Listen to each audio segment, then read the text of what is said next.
All right, working with Cloud, and we live pretty close to these warehouse buildings. And so I brought him down here today because I want to work him more on finding the heel position on his own. Sorry, it's really windy. Hopefully the audio works okay on this video.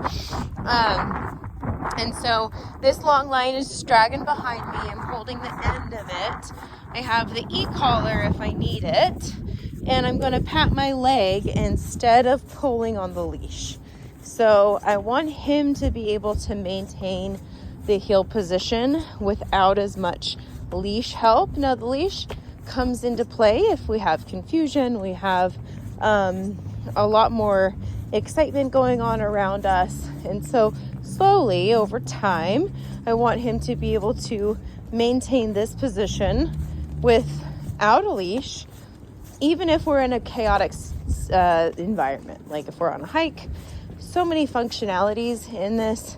If you wanted to get him used to being on a bike and take him biking and have him not being destructive with the bike, but maintaining the heel with the bike.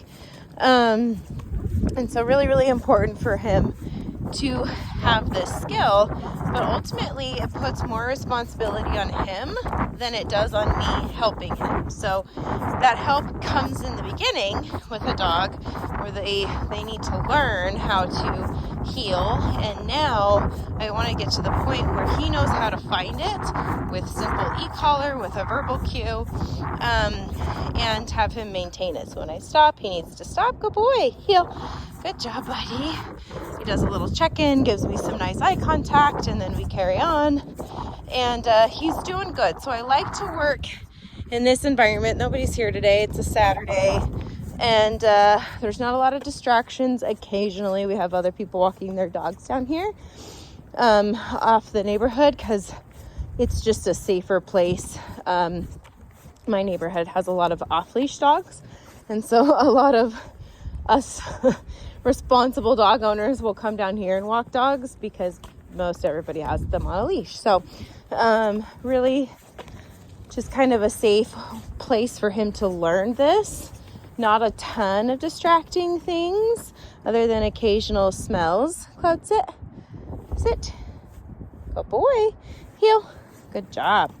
So he's maintained this. So we walk down here from the house with him just doing this, and he's been doing really well. So you see him kind of give me that look, side-eyeing my leg. He's trying to figure out where I'm going. So he's making really good decisions here. So if he gets a little bit far ahead, I simply just turn, and it creates some space between him and myself for him to fill that space and come into the correct position. So that does help him, versus what sometimes some people might do is they're just walking, the dog goes ahead, and they're just starting to click the button of the e-collar. And sometimes dogs figure it out.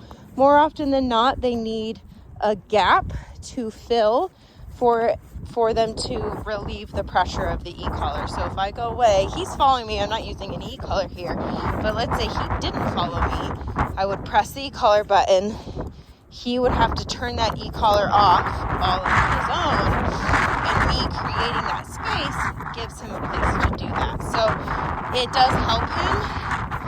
It's like kind to our dogs. We want to make sure that they are listening and complying, but we want to give them help in order to do that and set them up for success. So we're just creating a little bit of a for them. So we're going to walk back home as we're getting more wind, but he is doing awesome. I'm loving this new skill we're unlocking with him.